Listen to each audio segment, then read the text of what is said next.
MOONTHREAD by Anthony Lee Phillips. Me.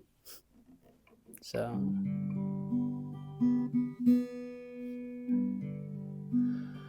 once upon a moonful night,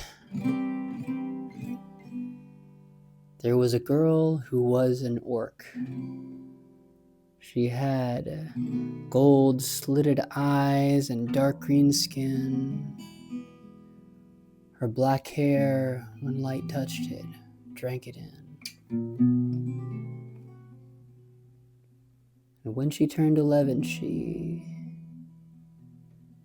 began to have true dreams.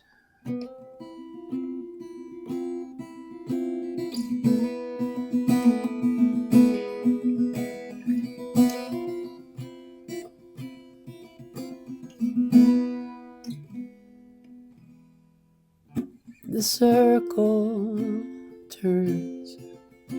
The circle turns. The circle turns again.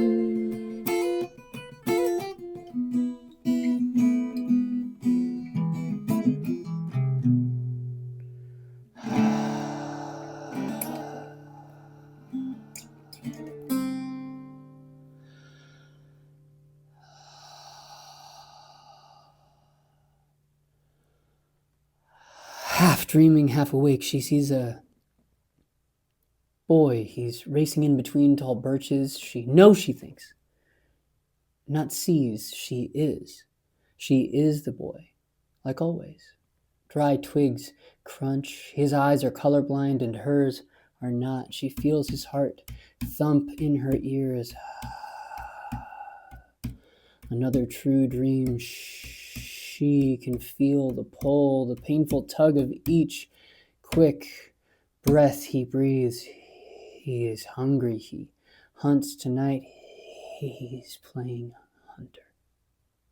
He grips his bone dagger so tightly it hurts, but still it's better than letting it slip out of his sweaty, slick grip. The thing and what's within the bone both agree.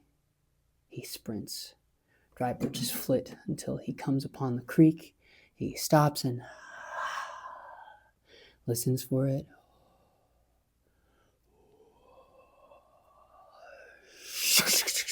A rustle in the brush. His eyes pursue it.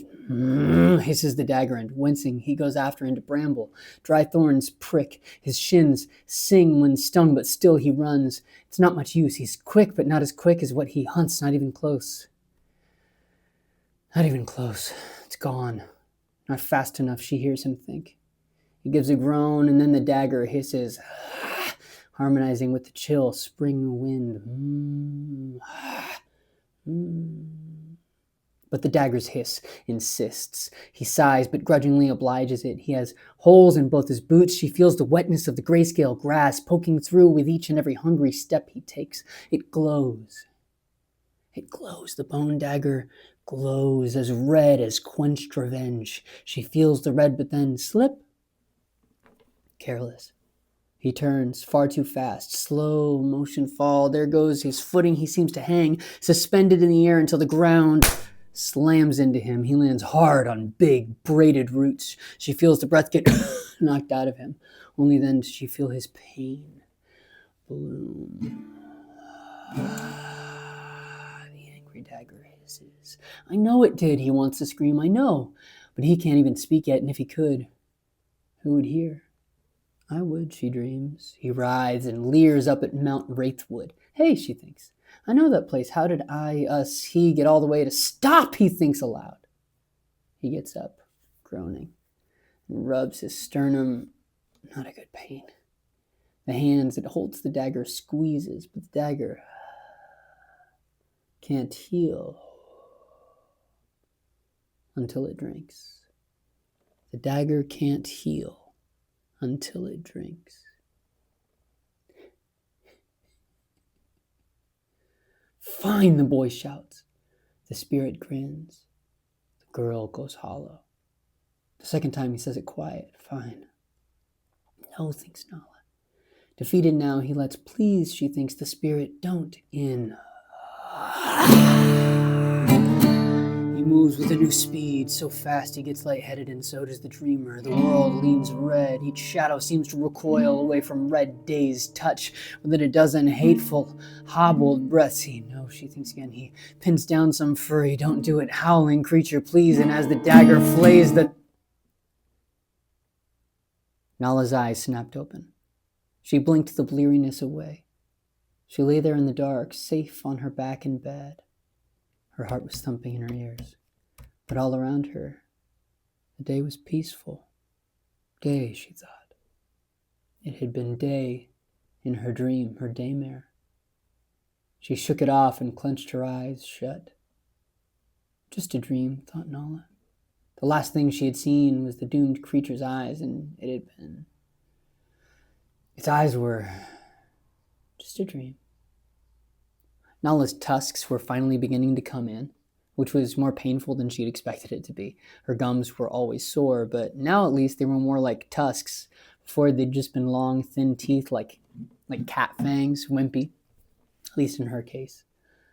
Nala listened to her heart thump. As she looked at the ceiling, she watched slivers of light flutter through shadows, slicing in through heavy closed curtains. Nala's black hair fanned out all around her, like tendrils of a dark halo, like bottomless shadows keeping her safe from sun and suffering and daylight and bad dreams.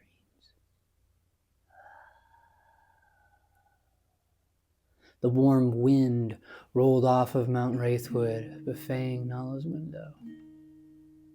The heavy curtains billowed just a little, just enough to let rays of light dance over the empty beds all around her. Day. Nala felt tired. She wished she could just go back to sleep. The sleeping hut was mostly empty because her family was away.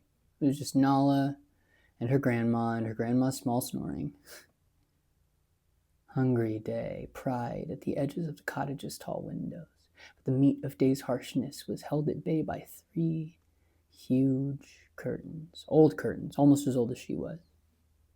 Nala had always loved those curtains and the symbol stitched into each one. In the safety of the darkness, Nala half remembered, half made up a memory. In this memory, she was watching Mama and Gran embroider those curtains together. Long ago. She must have been a baby. She watched them spend 3 long, slow evenings embroidering those curtains by hand. Nala wondered why they did things by hand when they could do magic. The symbol was their family's symbol. The symbol of the Dogmoors, sister moons, one full and one empty, side by side but not touching. For the empty moon, they used black thread. It was the blackest thread they had, but even that was not as black as Nala's hair was. Nala's hair drank in all the light that tried to touch it. But for the full moon, they used moonthread.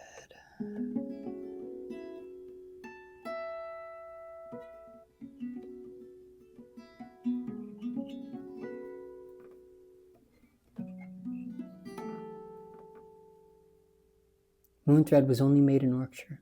It was colorless gray in the day, but when the moon touched it, the thread glowed and cycled through every color.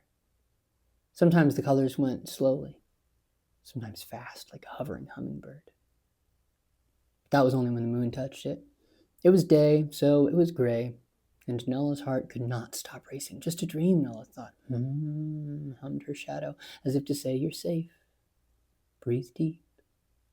Nala tried to, but the breath came out all rattly. The curtains kept the shadows sinking and kept the young girl safe. Nala closed her eyes. The wind kept hissing, but it was also distant now. The wind and all the hunger. The day and even Gran. Nala breathed in deep. Just a dream.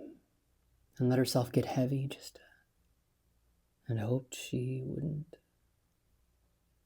dream.